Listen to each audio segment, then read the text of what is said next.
All right, good afternoon, everybody. Good afternoon. Thank you. I hope everybody is enjoying Dev Day. Good, all right. It's after lunch, you have to wake up a little. So, we are about to get into fast data. What's fast data? It's pretty simple. Analytics have been around a long time, right? So, computer analytics have been around since the 1960s. About 15 years ago, the big term was big data. If you notice, that term's kind of gone away, because what is big data? Data, right? Everything's big. The new buzzword this year is fast data. Fast data is about getting things at quick speed. Simple example. Traditional analytics, I might look at all of my shipping routes and how I move my trucks around Germany and decide, I could save 2% if I route through Cologne instead of Dusseldorf. Okay, that's useful, and I'll give that report and they'll save some money. Fast data is having every truck driver with a GPS device so they can actually route around traffic. It's getting information when it's actually useful. That's in seconds, not days or weeks. Now that example sounded like science fiction 5 years ago, but how many people here have a GPS device on them right now? Yeah, I think everybody should be raising your hand, right? Does somebody here not have a smartphone? Is that legal in Germany? I'm willing to bet there's more smartphones in the room than people. So, all right. So to do fast data, you got to get data quickly. You got to not only do the analytics, but it's got to be there in sub-second time. This requires a change in your thought of how you work, and usually requires in-memory, because that's the only way we're going to be able to deliver things that quickly, that consistently across multiple services. So we're going to look at some of what this does, some of our choices in non-relational databases, in-memory and some other pieces of it, and then look specifically about how we do this stuff with in-memory to get data fast. We're also going to talk a little bit about new generations of analytics, about what we're able to do now with machine learning. So to wake everybody up a little bit, I want everybody in your head, don't shout it out, to think of a number, 1, 2, oder 3. Now, stand up. Stand up, come on. If the number that you selected is 1, 1, hold your hands like this. If you selected 2, 3, hold your hands like this. Let's try. If you've selected 3, 3, hold your hands like this. Okay. Perfect. Hold that for a second. Keep holding. Okay, good. Oh, now you can sit down. I just told my wife that I could get a standing ovation. So when I sent her that picture, that's what it would look like. All right, so. But we will use that for some, to show some computer vision of what we can do with it. But one of the things that makes this overwhelming for some people is the number of services involved in AWS. Anybody know how many AWS services there are right now? 1,600. 1,600, okay, it's not that many. But it's over 120. We have a lot. And just here in database and analytics, when you start looking at, should I be using RDS or Aurora, DynamoDB, or Elasticache, or Neptune, or EMR, or Glue, or Athena, or DMS, there's a lot there. But the reason that we do this is because things have a purpose. You can't use one truck for everything you want to do, right? The truck on the upper right is great for making deliveries and terrible for going between cities. Truck on the upper left, the opposite. The one on the lower right is very good for a very specific purpose. The one on the lower left it would get me divorced if I came home with one. So every truck has a specific purpose for what it does and needs to do. But when I was a child, my father had a horse farm and he had a lot of horses. We needed trucks like that to pull things around. Same idea, databases, data sets have purpose. And there's a number of things that are changing the purpose and the way that we use databases. One of them is the growth of microservices, and even beyond microservices now, ephemeral functions. So instead of telling you about ephemeral functions, I will ask my friend Adrian Cockcroft to do it. Over the years, I've given a lot of talks on microservices and cloud architectures, and there are some ideas I always wanted to illustrate with a short animated sequence. So I've worked with a visual design team to come up with a series of animations, each illustrating a specific concept. So this talks on the evolution of business logic, as we went from monoliths through microservices, and now we're looking at functions. Back about 10 years ago, we had monoliths, and when we tried to split them up, we found that it was a lot of hard work. The networks were too slow, the CPUs were too slow, and the messaging protocols we used were based on XML and SOAP, and they were heavyweight. So when we tried to split things up, we ended up with fairly large services which had a lot of functionality in them, and we had a relatively small number of monolithic services that we built out. Moving forward a bit, what we found was that CPUs got a lot faster, networks got a lot faster, and we moved to much more efficient protocols. So it's maybe 100 or 1,000 times more efficient now to make calls between services. That let us take our monolithic services and break them up into microservices. Those services form a fairly complex looking network with a lot of messages flowing backwards and forwards between them. You can see here a service network, a service mesh, where we go from the edge, we flow through many layers of services to reach, on the right-hand side, storage services and caches.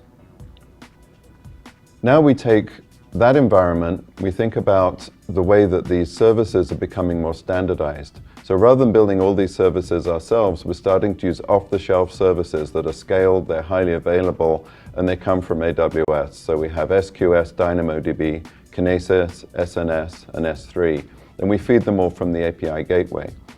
The microservices that we built in between these is where the business logic lives. So if we look at that business logic, that's the glue between the bricks. And we're now starting to split that glue up and form individual functions that are really just connecting these services. And I've drawn this grayed out because they're not actually running until there's something work for them to do.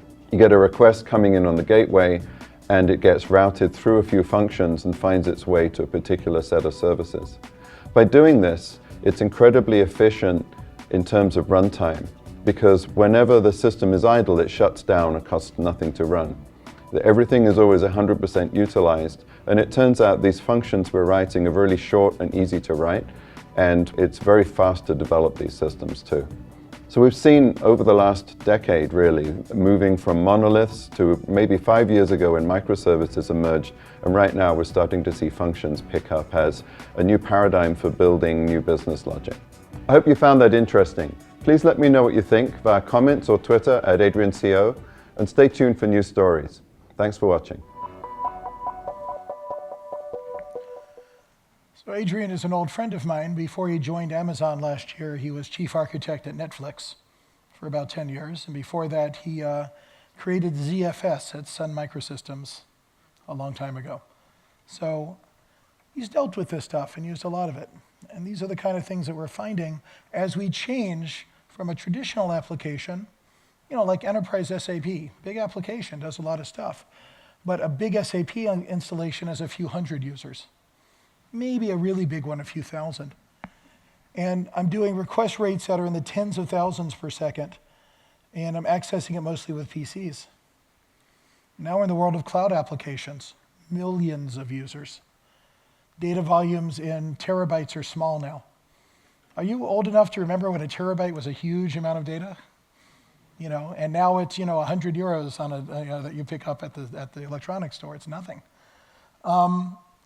And we're starting to have all sorts of new access devices, mobile devices, Internet of Things devices, voice access. So this changes the data world. Okay, again, if you're one of those old people like me, you remember when all databases were relational, that's all you ever needed. Okay, I'm just old enough that when I began my career in IT years ago, I had somebody ask how old I was, and I said, I just turned 30, 21 years ago. So, but when I was starting out in IT, we were just changing from hierarchical database to relational. And then relational took over the world. And relational is still good for some things, but it has a key weakness. And that key weakness is why we're starting to see a huge explosion in non-relational. The key weakness is relational is designed for fast write. Right? That's why you normalize, right? So I split my tables into lots of little tables so that I can write things in quickly, have this normalization world. Because when this was created, when relational was created in the 1970s, what was the most expensive thing in technology? storage and memory, right? Really expensive stuff. What's the most expensive thing in technology today? No, people. You are, right? Developers. If you look at a major SAP project in, say, the 1980s, then if you looked at your cost, it would be about 20-25% hardware, about 20-25% software, or maybe 30-40% software, and then the rest would be people. You look at a major project today, the people cost is 90%, 95%. The hardware and the software costs round off to zero, and if you're using open source, the software costs are zero, but you're paying for people. Relational databases have a high person cost, a high people cost. Think about a simple relational database with 10 tables in it, and you're running a join across those 10 tables. Can you do that join in your head? Okay, maybe you can, but what if there's 100 tables? No, you can't. The non-relational world doesn't do joins. You end up repeating the data over and over again. Well, wait a minute, isn't that wasteful of storage? Yeah, but storage is cheap, you're expensive. At current rates, 1 hour a month of developer time of the average rate in Germany is the same cost per month as 15 terabytes of storage. So if I can just save 1 hour of your time a month, I can pay for a lot of extra storage. We're seeing this is changing how people think. We're seeing more of key value databases, which don't do joins, but let me use for fast, scalable polyglot persistence. We're seeing document databases, which don't do joins, but keep complex documents as a unit. And we're starting to see graph databases. So I mentioned that word polyglot persistence, different data for different needs, not one big database anymore. That was the right way to do things for a long time, have one big database and put everything in there. Why was that the right thing to do? Because database licenses were really expensive. And a lot of organizations, their main objective was to limit my database costs. That's not what you do in the cloud world. That doesn't give you scalability, that doesn't give you speed. Instead, what you need now is polyglot persistence, many copies of data, and loose coupling so that every microservice has its data source, and that microservices don't tightly couple to each other. They talk to each other through their data stores. Why is that important? It lets you scale independently. If you look at every successful cloud scale company, this is what we're all doing. If you look at Facebook, Amazon, Google, Microsoft, if you look at Airbnb, Netflix, Scout24, Coupang, Alibaba, we're all building essentially the same kind of loosely coupled microservices. And that means you need to change how you think about databases. So let's let Adrian tell us one more thing. Hi, I'm Adrian Cockcroft. Over the years, I've given a lot of talks on microservices and cloud architectures, and there are some ideas I always wanted to illustrate with a short animated sequence. So I've worked with a visual design team to come up with a series of animations, each illustrating a specific concept. This talks on the new denormal, how we took our normalized monolithic databases and we're starting to break them up and make them into a more denormalized, more NoSQL-based, more distributed approach. I'm going to use it by using an analogy, the kitchen sink analogy, and we'll talk about how that leads us to denormalized systems. To start off, let's think about a normalized monolithic database. They're expensive, they're hard to create and run, and they're really a large, complicated thing that, because they're hard to create, you tend to put everything in one place. So these databases contain a schema, an entity relationship, and we just keep adding more and more things to it. It gets more and more complex until these things have really become what's known as the kitchen sink. It's just, we've thrown too much in there and it's just a big mess. It's full of broken glass, sharp knives, there's a few things buzzing around it. It's not a very pleasant environment. So the first thing we want to do is clean up. Never eat dinner at Adrian's house. To put things where they aren't all thrown into one big place. Let's take out some spoons, let's take out some knives, let's clean up the plates and the glasses. And we've given everything its own place to live. That's a much nicer way to have everything working. Now we have a consistency problem. If you may notice, we're trying to serve our guests and we find when we actually look at it that we're missing a spoon. So we have to kind of understand, once we've denormalized our system, how to make sure that we have consistency across all the different sets. Put an extra spoon in there. So The other thing is, when we come to add something new, we don't just throw it all in. So let's add a new use case. Let's say we want to have some sushi. So we've got a sake set, we've got some bowls, we're putting all in. We're going to create new places to put them. So every time we have a new use case, we don't throw it into the existing system. We figure out where it should actually belong, give it its own space. So taking this back into the database world, cloud makes it easy to add new databases. We have DynamoDB and RDS that let us create databases, and DMS, which is the database migration service that lets us unpick an existing monolithic kitchen sink database schema piece by piece and create new databases around it. Finally, what we end up doing is we end up untangling the database, migrating these schemas out, and creating a system that's really much more denormalized, where each database really only contains the things that need to be there and hasn't got all the other stuff that was thrown in there just because it was the only place to put something. So I think this is the new way we should think about databases. We've moved from monolithic databases to denormalized databases.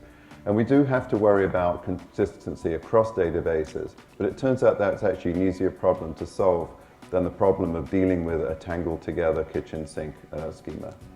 I hope you found that interesting. Please let me know what you think via comments or Twitter at AdrianCO, and stay tuned for new stories. Thanks for watching. Okay, so now I've told you that everything you've ever done with databases is wrong. So how do we do it the right way? We use the right approach for highly connected data. So there on the left is a fairly simple ER diagram. And if I asked you, I want to write a query that say which skills are applied for each product, could you do that? Most of you could, right? I'm not going to ask you to do it right now because that's a pretty complex where clause and a select statement, but you could do it. But if I have this if that's really what I want to do, I might be better using a property graph as shown on the right. So this is how graph databases work, that I have nodes and edges. So each node here is going to have some attributes, and there's going to be edges connecting the nodes that also have the attributes. What makes this really interesting is that I can do queries on graph databases that would be very hard to do on relational, especially when I'm dealing with multiple relationships. So for example, if I want to query who are all of the employees who know each other and use a product, this is actually a very easy question to ask a graph database. Well, it would require regressive SQL on a relational database. It's using the right truck for the right purpose, the right database for the right purpose. So I want to talk about some of these non-relational databases and have you thinking about them. One of them is the first one we did at Amazon, DynamoDB. DynamoDB is a key value store. Highly scalable, as big as you need it to be. We have customers with more than a petabyte in a single table. You get very consistent performance. You will always get single-digit millisecond performance, no matter how big or small it is. It's a fully managed environment, and it's highly reliable. So it not only exists in in at least 3 availability zones in each region, but it also allows global tables that you can have active copies between regions. So I can have my data live, for example, in Frankfurt and Paris and Virginia, if I want to. And again, active in all those locations. We continue to innovate on this in the 6 years that we've been selling it with new features like global tables, and of course, in the GDPR world, making sure that we have full encryption. So if I need to get very big, and it's serverless, so I don't have to tell it what capacity, it will float up and down. So if I have something that I don't know the scale and I don't know the throughput and it can change, this is a great choice. We use this a lot for microservices. Then we have Elasticsearch. So Elasticsearch is a terrific is sort of a database. Technically, it's only the index. And of course, this is a search engine. So there's a number of uses for this. One is log analytics, and where we use it in fast data and microservices is being able to quickly analyze logs and put logs onto a dashboard. But the other use, of course, is it's a search engine. What's the difference between search and query? Wow, you are asleep after lunch. Okay. When you query a database, what answer do you get? Everything that fit the query, right? What order do you get it back in? unless you told it to order it, whatever order was in the database. When you hit a search engine, do a search, what order does it come back in? Relevance. Is that important? Depends on what you're doing. Sometimes it is. A lot of fast data pieces use relevance. For example, almost every rideshare application on the planet, whether that's MyTaxi or Uber or Lyft or Grab or others, are using some variant of Elasticsearch in order to, what's the relevance? Location of the user, location of the vehicle. Match them together. It's a way to do that sort of thing very, very quickly using a search engine. Now, I'll talk a little more about Graph because it's newer to most of you. And I will mention I love Graph. I came to Amazon to work on Graph. This was the project that got me into this company. The math behind Graph database is not new. It was actually developed by Leonard Euler in the 1780s. But it's only today that we have the equipment to actually do this stuff at scale, because we're dealing with highly connected data. One of the other ironies about relational databases is they're very bad for figuring out the relationships between data. Graph is very good at that. For social data, for restaurant recommendations, for fraud detection, for network analytics, for understanding biomechanisms. I used to be a computational biologist, so understanding biomechanisms in the human biome. These are fascinating uses that are really hard to do with traditional databases, but I can do fast and effectively with graph databases. And the interesting thing about a graph database is if I'm doing, say, a social network, and I want to find who are all the people who are friends of this person who also like basketball, I can do that in single-digit millisecond query, where in a relational database that would take many milliseconds. So it gives me a way to do these things really effectively. Now, the problem with graph databases is, as I mentioned, you can do the stuff with relational, but it's hard and it's slow. And traditional graph databases, there's a lot that have been out there for a while, but they don't scale very well, and they tend to be quite expensive. So our customers said, we want something that is very low cost, but still scalable enough to be the recommendation engine for Netflix or the recommendation engine for Amazon. So we created a new service called Neptune. Neptune is not yet generally available. It's still in preview. If you'd like to play with Neptune, you can go to the AWS site in Neptune and say, I'd like the preview. But we will be making this generally available very soon. And it's fast and scalable and reliable. It's all open standards. It works in either Gremlin or Sparkle. So if you know Graph, you know what those are. And if you don't, I don't have time to describe them to you. But we have a lot of interesting ways to do Graph and Graph quickly. But the non-relational database that's key to fast data, and the one I'm going to spend the rest of today talking about, is Elasticache. Elasticache is managed Redis. It's also managed Memcache. It's called Elasticache because when we first launched it, it was from Memcache. But when Redis came out, we added Redis. More about Redis soon. The key here is that it is extreme performance. It is microseconds, not milliseconds. To read or write a typical 1K object, 200 microseconds. To read or write a typical 4K object, 400 microseconds. So even if I get into megabyte objects, okay, that's not microseconds anymore, but it's still milliseconds. And we can get this data moving around very, very quickly. It's also secure, and in Elasticache, it's easily scalable. It's had dynamic clusters that can get larger or smaller on demand. And we've made it reliable. And all sorts of cool stuff that we do in there. But I want to focus not on the Elasticache itself and all the things that we do to make that highly available and highly reliable and highly scalable, but the things underneath it. And we're going to talk a little bit about how it's used and the Redis. Because one issue you have here is which database to use. Another way to look at this is one way to describe it. So there's many elements on this chart. The vertical element is structure, right? So if I'm using a relational database service, so that's Postgres or MySQL or Oracle or whatever, highly structured, right? Columns, rows, tables. The top of that, I have things like HDFS or S3. That's whatever I want it to be. S3, might not have any structure at all. Might just be cat videos. You've all seen cat videos, right? Okay. 30 years ago when I was at NASA helping create the internet, we never imagined what it would be used for. The cat videos were not on the list. The left-right is going against request rate, latency, and data volume. Way on the right, I have things like Amazon S3 and even Glacier, which have incredibly high data volumes. We've announced that we have over 12 trillion objects on S3. That's a lot. We have individual customers with multiple exabytes on S3. I personally did a lab experiment a few months ago where I realized I needed an exabyte of disk. And I was afraid I wouldn't have a spare exabyte.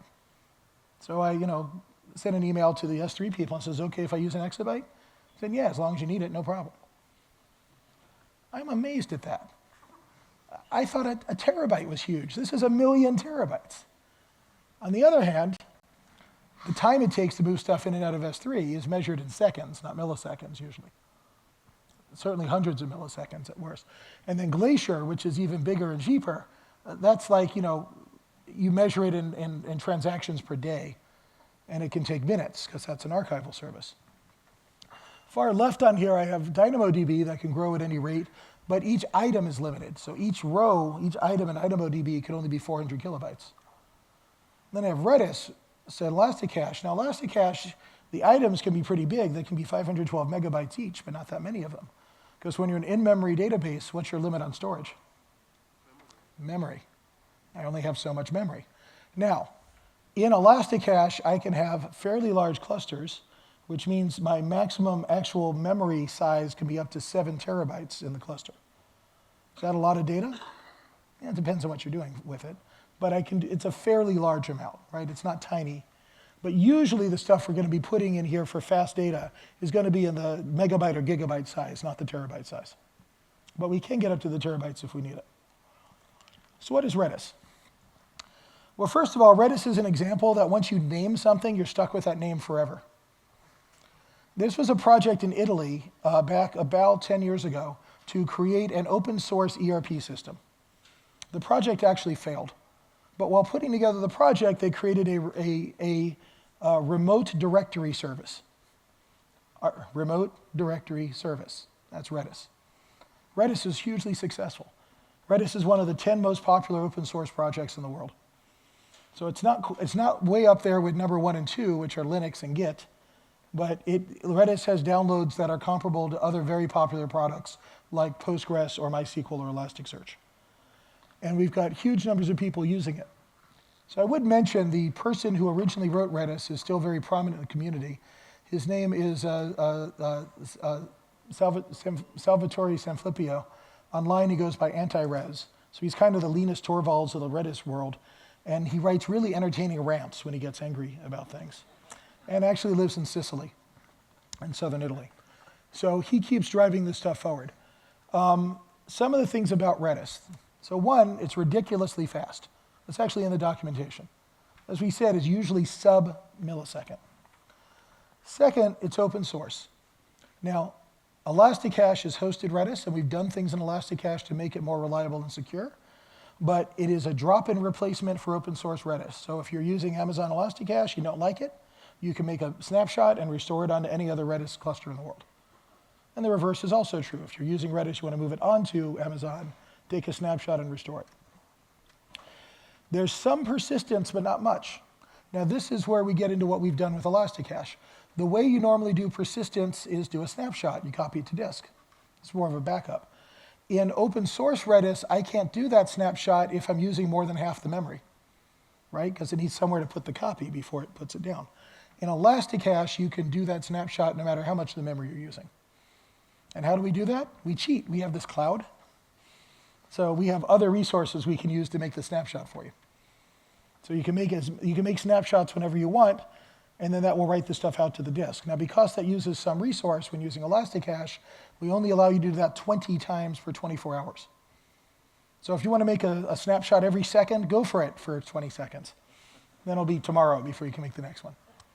In addition, we make ourselves one snapshot a day, mostly for maintenance purposes, but it's available to you if you need it. Again, highly available is where you see Amazon putting the engineering. Open source Redis has a great master-slave solution to being able to have replicas and become highly available. But if more than one master fails at a time, the cluster gets lost. Or if you're changing the size of the cluster, resharding it by adding or removing nodes, and it fails, the cluster is lost. In Elasticache, that's not true. So if you're using Amazon Elasticache, I will not lose the cluster, even if I have multiple master failures, even if I have master failures during resharding. Because our customers said we need to be able to depend on it. And then there's a bunch of other stuff in there. There's atomic operations, so there's a language called Lua. Lua is not part of Redis, but it runs inside the Redis engine, so I can use that to make atomic transactions if I want to. It's really simple. It's not hard to learn. Anti-Res likes to say that learning Redis is the best 30 minutes you can spend in your career. Okay, that's an exaggeration. But if you know how to use any sort of database, you can pick this up in a day. It's not complicated. It's puts, it's gets, it's key values, and then it has a whole bunch of interesting utility data structures you can use, like strings or lists or sets or sorted sets, and some of them we'll talk about. So I would actually use this stuff in memory. What's it good for? So the number one use is caching. Now, I can make almost any database faster and cheaper by caching. You make it faster because instead of reading the database when it does a read, it reads the cache. And if the answer is in the cache, it gets the answer back in microseconds. If the answer is not in the cache, then it reads the database and it puts the answer in the cache, as well as gives it back to the requester. Not complicated. It's key value store. The key will actually be the request.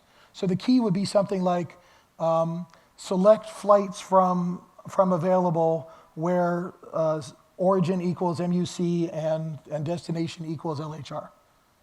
So I'd actually put the select statement as the key, and then the value will be the answer. Lets me do things very quickly. Why does this make this cheaper? Because Redis is cheaper than database nodes. So I can use smaller database nodes or less read replicas. So we've seen time after time when customers say, gosh, this database is too expensive, we say, let's put on a caching layer. And it always makes it less expensive and always makes it faster.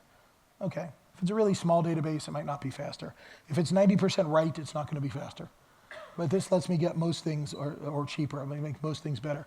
So if almost any database is faster and cheaper, why doesn't every database have a cache like this? Say that again? Yeah, complexity. Because adding a caching layer adds complexity in code.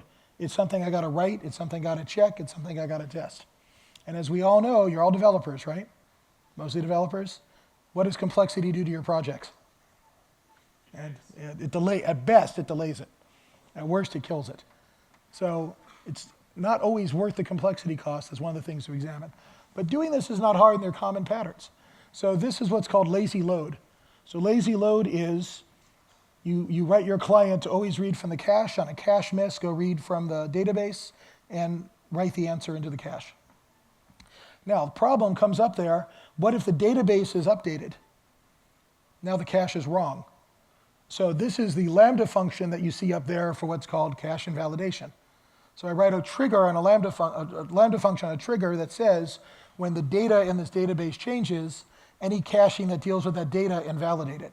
You don't update the cache. It's usually easier just to wipe it out of the cache, invalidate it, and then have it reload. The other trick is to put stuff in there with a time to live, just in case it doesn't invalidate, so that it won't stay in there forever. So the top is I'm showing that with trigger on a relational database. On the bottom, of course, with DynamoDB, instead of triggers, I have streams, but it works the same way. And of course, we can do this with a range of NoSQL databases as well. So along with DynamoDB, I can use this to cache search results. I can use this to cache Cassandra or Mongo. One of our customers that's doing this is this great company called Huddle, H-U-D-L. Huddle does sports analytics. You send them the video of a game, of a basketball or a football game, and within about 30 minutes, they turn the whole game into statistics. So for a basketball game, shots, block shots, rebounds, percentage shot from each 1 square meter of the court, all the sort of things that you want to know if you're interested in sports. Almost every professional league in the world is using them. But I find it amusing that they make most of their money now from children's leagues, because you want to crush the other parents when your children are out there and you have the statistics to do it. So Huddle people load this stuff up. They do it loads into S3. They run their analytics software that they've written that runs on containers and Lambdas. And then they keep the stats in a MongoDB database. So they grew pretty quickly. They were at a point about 3 years ago that they were at nearly 100 Mongo databases, 100 Mongo shards. This is getting very hard for them to run.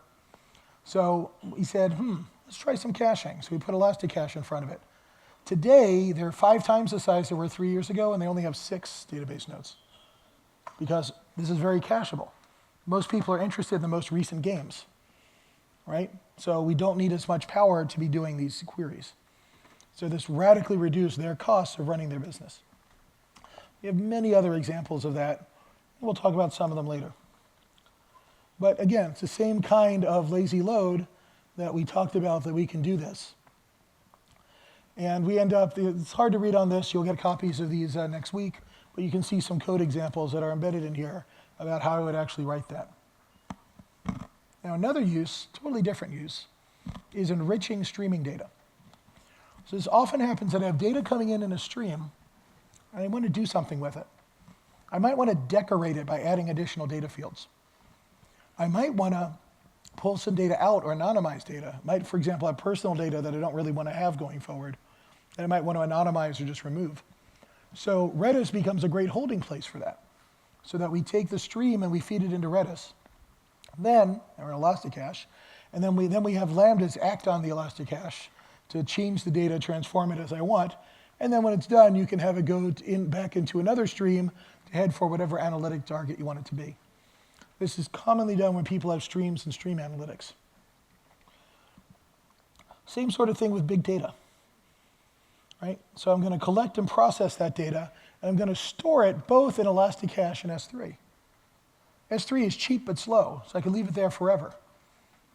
Elasticache is relatively expensive but fast, so I do that for the very high-speed analytics I want to do. And then, of course, I can then run it quickly through things like Presto or Spark or Lambdas or my own applications or so on. So one of the places that I've seen our customers doing this sort of thing is in Korea. Anybody here ever been to Korea? One, okay. It's really wired. The average household has more than 2 gigabits of bandwidth. The whole country, if you get on the train in Korea, you will have 5 bars the whole way with 4G connections and probably Wi-Fi. South Korea, yes. I'm discussing the Republic of Korea, not the People's Republic of Korea. Yes, in North Korea right now, it's not quite the same way. So Korea invested a lot in this, and I actually talked to one of their trade ministers about why they spent so much money. And they said, well, we live in a bad neighborhood.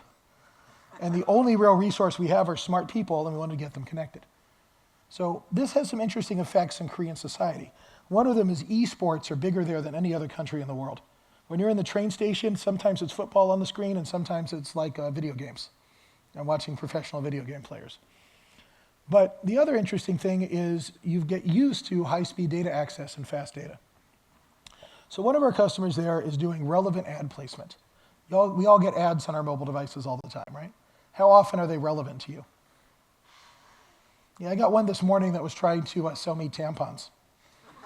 I don't know, maybe if my wife was here with me, but no, I'm not going to get any of those. So the relevant ads need a lot of analytics, and they need to be fast. So one of this company's customers is Starbucks. So because I have a Starbucks app and I have opted in for this, it noticed last time I was in Seoul that I was walking down the street. And when I was about 10 meters from a Starbucks, it gave me an offer that I was likely to respond to, which was a free scone if I get a pumpkin latte. Okay, let's decompose everything that had to be figured out there. One, how did it know I was walking, that I wasn't in the metro underground or in a bus? That is a machine learning tool. So I use my machine learning to create algorithms to measure how quickly the device is moving. I have that kind of so I pull my device locations into Elasticache, and then I'm running that through Spark to be able to come back and say, yep, this person is walking. Next thing it wants to know is I'm on the right side of the street, because crossing streets in Korea is scary. They're very large, and people drive fast. So, and am I walking towards the Starbucks? And am I the right distance? You want to hit me with that ad about 10 meters out, 8 meters out, something like that. 20 meters out, I might forget about it by the time I get to the Starbucks. And nobody ever turns around. So once I'm past the Starbucks, oops, too late. Okay, it's Starbucks. There's another one on the next corner, but still, let's ignore that right now. The third thing it needed to know is I am a pumpkin freak. This is a term they use at Starbucks for people who frequently drink the pumpkin when it comes out. Okay? Fourth thing that they needed to know is that I never respond to ads if I'm on a phone call when they appear. So don't even bother giving me an ad if I'm actually talking on the phone. So you had to figure out my mode of transportation, my location, what sort of thing I respond to, and whether I'm in a place to respond to it. How much time do you have to figure all that out and give me the ad? Maybe 3-4 seconds. But most of that time is also the mobile communications lag, right? I need a couple of thousand milliseconds to get that message to me and back. So the amount of time typically you have to make this decision loop and deliver the ad, 40 milliseconds. That's why I can't be spending 20 of those milliseconds on a database query, especially since I just described 5 different database queries. But if they're all big data analytics coming out of Elasticache, I can do those things in 1 or 2 milliseconds each, and thus deliver the ad. This company in Korea has an ad response rate of 7.5%. If you know anything about advertising for mobile, that's like 15 to 50 times what you would normally expect. It's a huge success. And it delivers ads that people are interested in. Same kind of thing with Internet of Things. So we use this in order to speed things along as I'm collecting the hot data that I'm most interested in, say, my smart factory. If I look at a typical smart factory today, a factory that's built in the last 2 or 3 years, it's generating an average of 1 terabyte an hour of data. Now, most of that data I don't care about, right? Most of that data are like machine lines saying, everything's good, everything's good, everything's good, everything's good. Oh my God. All right, you want to catch those oh my gods. That's the thing that we're using this for. So I keep the last 1, 2, 3 hours in Elasticache so I can see the current stuff, but put all of the long-term things into S3. So same kind of thinking here, whatever I'm doing with the IoT. I use this myself. I live in Oregon. I own 3 vineyards and a cannabis field. The cannabis field, I have a security problem. Nobody ever walks into my vineyards and steals my grapes. But occasionally we have people that in the trade are called grazers who will, try to sample my plants for free. So I have some drones, and I have infrared cameras on the drones. And when the drone sees an infrared signature, I need to figure out something pretty quickly. Is that a grazer, or is that a fox, or is that a bear? I live in Oregon, we have bears. If it's a grazer, I want to call the police. If it's a bear or a fox, I don't want to call the police. If you shoot at a bear, they just get annoyed. They're not going to. So when the bears, they're allowed to eat all the plants they want. They usually eat 1 or 2, take a nap, wander away, which is fine. But when we get humans want to call the police, I need that to happen quickly so I can figure this out and be able to send the police the image so that they're not wasting their time going out to my field. So this actually works well. Also works because one of my partners in that field is a policeman. So he helped me set this up in a way that would work. The other partner, by the way, is somebody who he had arrested for growing marijuana about 10 times in the last decade, but now it's legal. And this guy knows way too much about how to grow marijuana. But this gives us a way, he probably uses more of the product than we sell, but that's okay, because this gives us a way to actually do this. And I should, point out that as a proud citizen of Oregon, this is all organic, non-GMO marijuana, right? Okay. So don't go to Colorado. Their stuff is all industrial. All right. Same kind of idea with mobile applications. I think you're starting to get the trend here, right? I've got lots of different ways to put my data in, do it quickly. And in this case, I'd have an API gateway. I'm going to feed it in through a Lambda, and I'm going to throw that into something like Redis for my fast Elasticache needs, and then be putting it, in this case, in, say, DynamoDB for the longer term, for a persistence engine. Because I really don't want to do more than 1 terabyte or 2 in my in-memory in most cases. So I talked about ad tech with my Korean example. Another example is all of those ads you see around the edge of your computer screen when you're browsing. Those usually go into what are called real-time exchanges, or RTEs. Real-time exchange, where the user visits a page and the publisher places a slot for auction, and an ad network calls for bids, and bidders respond for bid, and the winning bid gets put on your page 40 milliseconds to close that loop. Now, are the ads you put on your page relevant? Well, sometimes. The algorithms today are still a little bit primitive. So, but still, it's something I need to be able to do quickly, so almost all of the major ad tech companies use this. Another in-memory thing you might not think about, but it's really important, which is chat. Chat is a great way to monetize an application. Let me explain one that we're using right now, Twitch.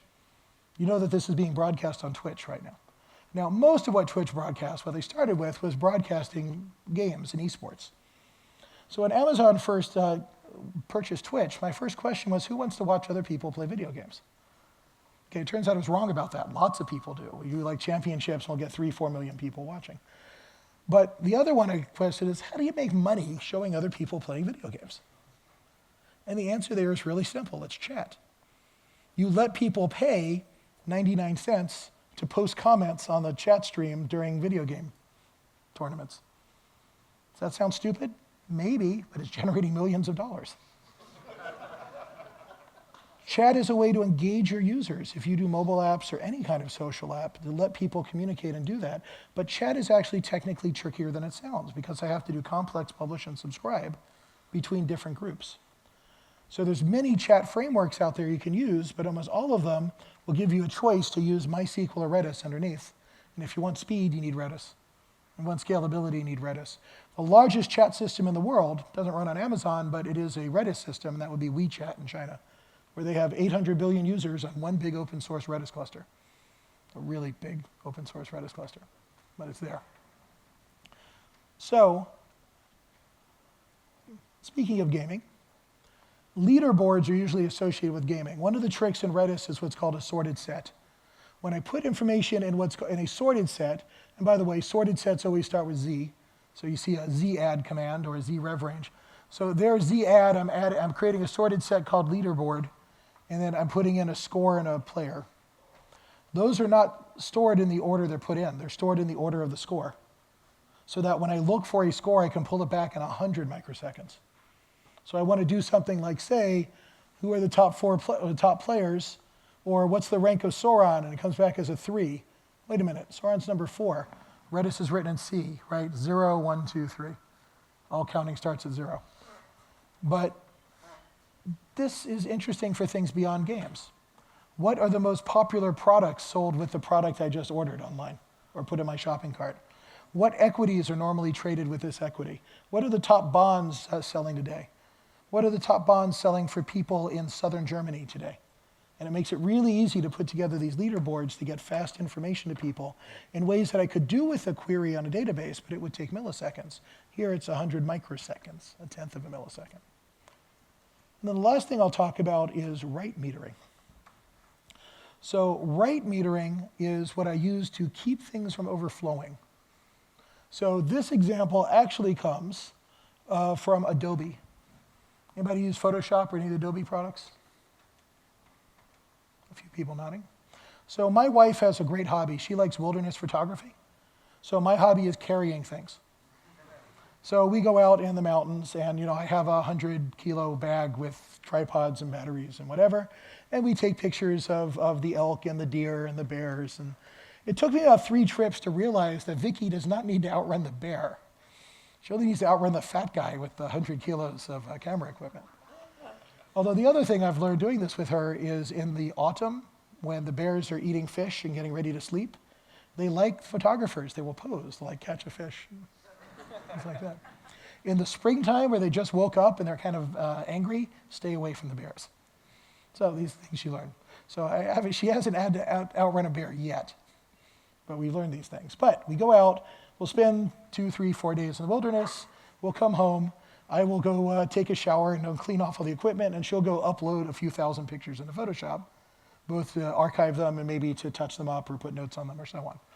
So people are doing this all over the world. Photoshop, the back end is AWS. They use containers and EC2 and other things. Problem is, it's kind of hard to predict the incoming load. And if they need to spin up extra containers, that can take 5, 10, 30 seconds. So what if I have too much stuff coming in to fit the containers? So what they do is everything comes into Redis. And then the Redis, not the pictures, just the metadata. So all the metadata is coming into Redis, and they could use that to measure, can I handle this load on my AWS stack? And if the answer is no, go ahead and scale it up. And then go tell, in this case, my wife's computer, don't upload the picture yet. I'm not ready for it. And then once it's had those few seconds to spin up the back end, then okay, open the gate and let it through. So this way we get a good customer experience because we're not overflowing what the APIs can handle. Another place you could use this is to lower database costs. So I'll give my one last example on using caching both for read and write with one of our customers that's one of the world's largest travel agencies. Now, a little bit to know about travel agencies. First, travel agencies make no money on air flights.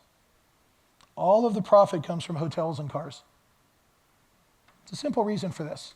On Friday, I'm going to fly home. I'm going to fly from Frankfurt to Portland, Oregon. How many airlines do I have to choose from to do that?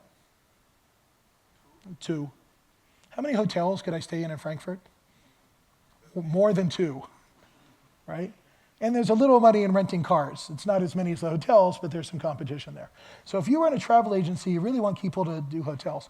You'll notice this, next time you go to a travel site, notice the first thing it takes you to is the hotels page, because that's where they make their money. But if you're a travel company and you don't offer air flights, you won't get any business. So you got to balance that. Now, this company happens to mostly be what's called upstream travel, which means most of their customers are not people like us. Most of their customers are smaller travel agencies. And what smaller travel agencies will do is write code that you buy a ticket at the agency, and between now and the flight, they're going to check as often as they can to see is there a better price.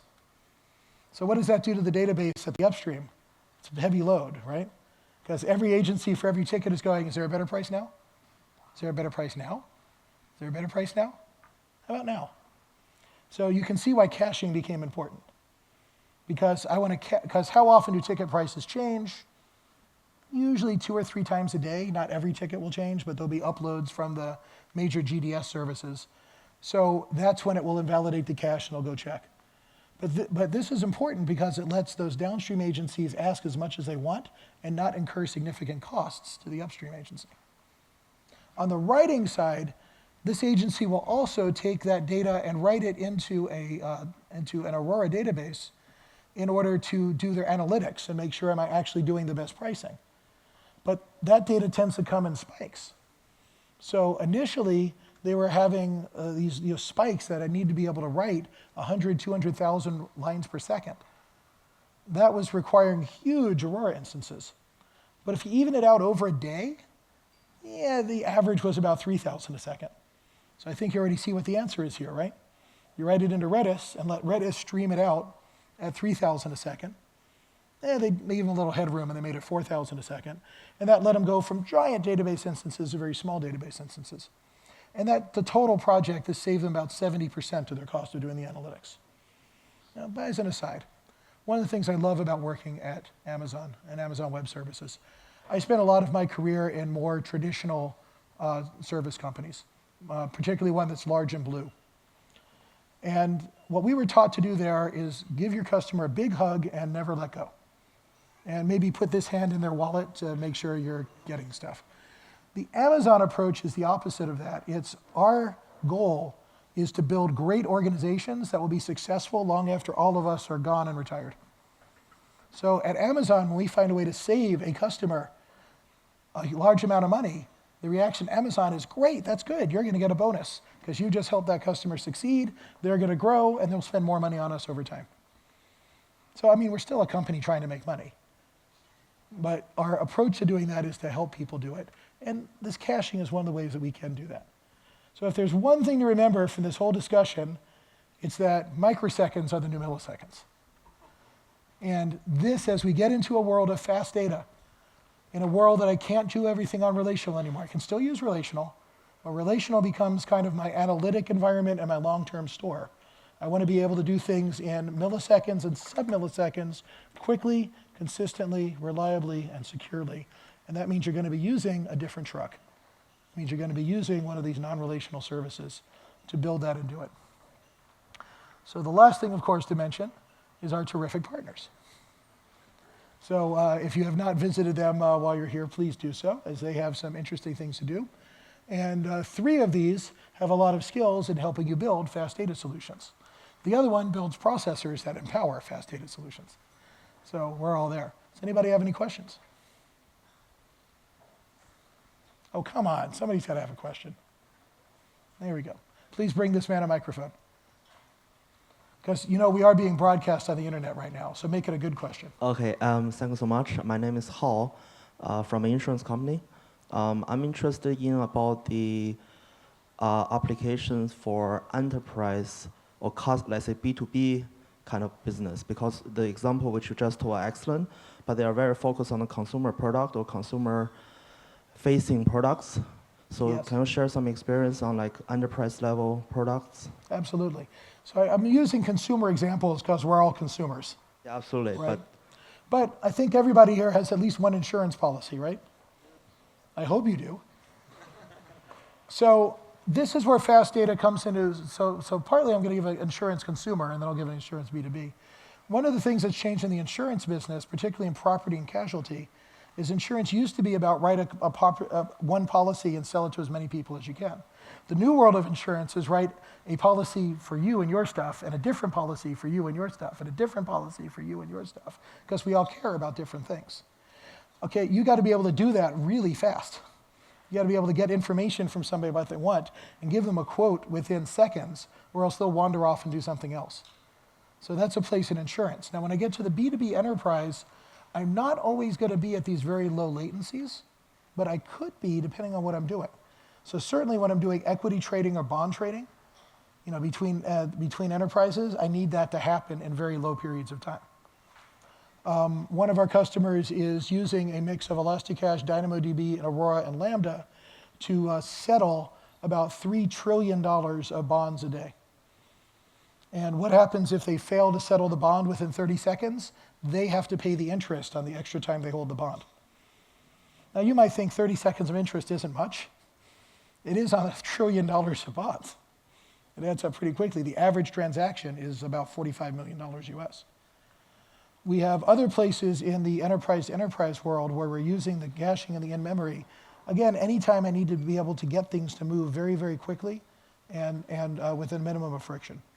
So usually this has to do with data transfer across complex microservices, where my organization is going to offer microservices to your organization.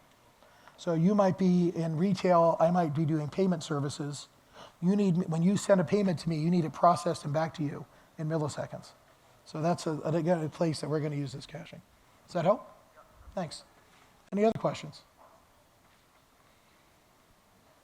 Okay. Well, then I have a question for you. What incredibly cool things are you going to do with these technologies? Get out there and use them. Thank you for your time.